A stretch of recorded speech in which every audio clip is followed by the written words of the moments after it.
എന്റെ ഭർത്താവ് പോലും മുതിരാറില്ല. അതുകൊണ്ട് ഈ വീട്ടിൽ ഒരംഗമായി എന്റെ അനുവാദമില്ലാതെ ഇടിച്ചു കയറിയ നീ ചോദ്യം ചെയ്യാൻ വരരുത്. അമ്മ എന്നെ അവഗണിച്ച് ഈ വീട്ടിൽ ഒതുക്കി നിർത്തിയിരിക്കുന്നതിനെ പോലും ചോദ്യം ചെയ്യാത്തവളായി ഞാൻ. അമ്മയെ ഒരു ഘട്ടത്തിലും ഞാൻ ചോദ്യം ചെയ്യാൻ ശ്രമിച്ചിട്ടുമില്ല. എന്റെ ആഗ്രഹങ്ങളും വേദനയും അമ്മയെ അറിയിച്ചിട്ട് മാത്രമേ ഉള്ളൂ. മാത്രമല്ല, എന്നും അമ്മയുടെ തീരുമാനങ്ങളെ അനുസരിക്കാൻ ശ്രമിച്ചിട്ടേ ഉള്ളൂ. പക്ഷെ ചിന്നുവിന്റെ കാര്യം, അമ്മയെ ദ്രോഹിച്ച, അമ്മയെ ചതിച്ചു കൊല്ലാൻ ശ്രമിച്ചവളെ അമ്മ ക്ഷമിച്ച് വെറുതെ വിട്ടത് എന്തിനാണെന്ന് എനിക്കറിയണം. ചിന്നുവിനെ എനിക്ക് ഇഷ്ടമല്ല. പക്ഷേ അവൾ എന്നെ കൊല്ലാൻ ശ്രമിക്കുമെന്ന് ഞാൻ കരുതുന്നുമില്ല. ഇവിടെ എന്നോട് പകയും പരാതിയുമുള്ളവര് ഇഷ്ടം പോലെയുണ്ട്. നിനക്ക് പോലും എന്നോട് പരാതികളുണ്ട്, പകയുണ്ടാകാം. ഉണ്ടാവണമല്ലോ. നിനക്ക് ഈ വീട്ടിൽ സ്ഥാനമാനങ്ങൾ നൽകാതെ മാറ്റി നിർത്തിയിരിക്കുന്നവൾ ഞാനല്ലേ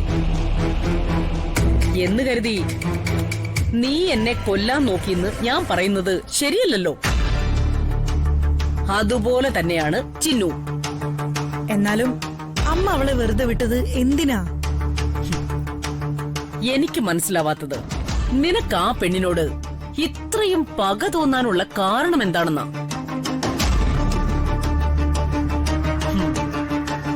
പറയ്. എനിക്ക് ആ പെണ്ണിനോടുള്ള പക അവിടെ നിക്കട്ടെ. നിനക്കെന്താ അവളോടുള്ള പക? ഞാൻ എന്റെ അമ്മയെ പോലെ കരുതുന്ന, സ്നേഹിക്കുന്ന, അമ്മയെ കൊല്ലാൻ ശ്രമിച്ചവളല്ലേ അവള്. പോലീസിന്റെ ഭാഷയിൽ അതിന് തെളിവില്ലല്ലോ. പക്ഷെ എനിക്ക് ഉറപ്പുണ്ട്, അമ്മയെ കൊല്ലാൻ നോക്കിയത് അവള് തന്നെയാ. അതിന്റെ ശിക്ഷ അവൾക്ക് നൽകാതെ വിട്ടത് തെറ്റ് തന്നെയാ അമ്മേ. ആ തെറ്റും ശരിയും എന്റെ ഭാഗത്ത് നിന്നുള്ളതാ. അതിന്റെ കാര്യം ഞാൻ നോക്കിക്കൊള്ളാം. ആ, നിന്നോടൊരു കാര്യം ഞാൻ പറഞ്ഞിരുന്നു. അതെന്താണെന്ന് നിനക്ക് ഓർമ്മയുണ്ടോ? എന്താ ചോദിച്ചത്? കേട്ടില്ലേ? കേട്ടു. രാജകുടുംബത്തിന്റെ അടയാളമായ ആ മണിമാല,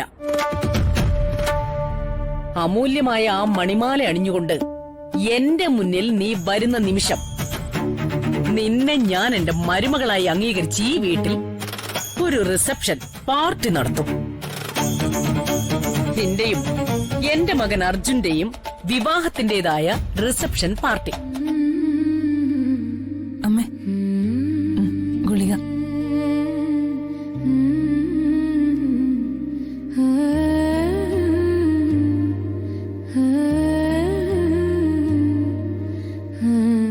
എന്നെ കുറിച്ച് ഓർത്ത് അമ്മ എന്തിനാ വിഷമിക്കുന്നെ?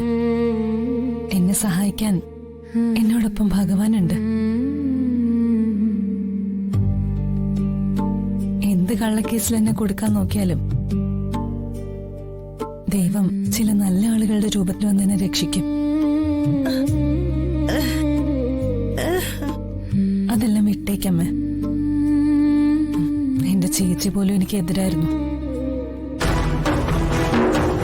തെളിവുകളെല്ലാം നിനക്കെതിരായിരിക്കുമ്പോ പിന്നെ നിന്നെ കുറ്റപ്പെടുത്താതിരിക്കുന്നത് എങ്ങനെയാടി? ഓ, രാജകുമാരിയാണോ? ഇങ്ങനൊരു എഴുന്നള്ളത്ത് പ്രതീക്ഷിച്ചില്ല. ഇത്രയും അനുഭവിച്ചിട്ടും നിന്റെ കുത്തുവാക്കുകളും പരിഹാസവും ഒട്ടും കുറഞ്ഞിട്ടില്ല. ഒരു സ്ഥാനവും ഇല്ലാതെ മരുമകളെന്ന് സ്വയം കെട്ടി എഴുന്നള്ളിച്ചോണ്ട് രമാദേവിയുടെ ആട്ടും തുപ്പും കേട്ടോണ്ട് നിൽക്കുന്ന ആളാ നീ. എങ്കിലും നിന്റെ അഹങ്കാരവും ഒട്ടും കുറഞ്ഞിട്ടില്ല. ആട്ടും തുപ്പും കേട്ട എന്താ?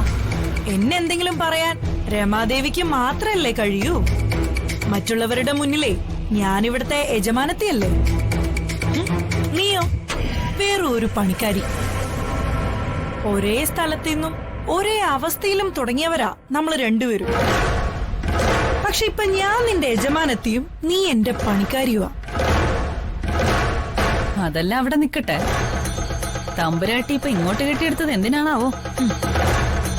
വളരെ കഷ്ടപ്പെട്ടാ ഞാൻ ഇതുവരെ എത്തിയത്. അതുകൊണ്ട് എനിക്ക് ഈ സ്ഥാനം ഇനിയും നിലനിർത്തണമെങ്കിൽ എനിക്ക് ആ മണിമാല കിട്ടിയേ പറ്റൂ.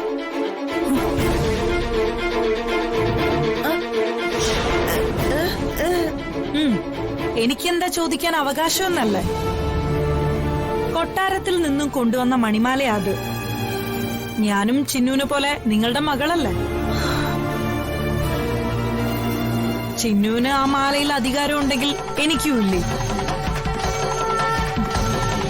എന്റെ അമ്മയാ ഇവര്. നീ ഇവരുടെ മകളാണെങ്കിൽ ചെയ്യാത്ത തെറ്റിന്റെ പേരില് എന്നെ എല്ലാരും കൂടി പോലീസിൽ പിടിച്ചു കൊടുത്തപ്പോ നീ എവിടെയായിരുന്നു? ഞാൻ നിരപരാധിയാണെന്ന് നിനക്ക് വ്യക്തമായിട്ട് അറിയാം. മാത്രമല്ല ഇപ്പൊ എന്നൊരു കൂടപ്പിറപ്പാണെന്ന് നീ പറയുന്നു. എന്നിട്ടും എന്നെ സഹായിക്കാനോ എന്റെ പക്ഷം പിടിക്കാനോ നിന്നെ ഞാൻ അവിടെ കണ്ടില്ലല്ലോ. എടി, എന്റെ സാഹചര്യം അങ്ങനെയാണ്. ആ വീട്ടിലെ മരുമകളാ ഞാൻ. അവിടെ വിഷം കുടിച്ച് കിടന്നത് രമാദേവിയാ. നീയാണ് അവർക്ക് വിഷം കലർന്ന് ജ്യൂസും കൊടുത്തത്. സംശയാസ്പദമായ നിലയിൽ നിന്നെ മാത്രമേ കാണാൻ കഴിയുള്ളായിരുന്നു. പിന്നെ ഞാൻ എന്ത് ചെയ്യണോന്നായിരുന്നു നീ പറയുന്നേ?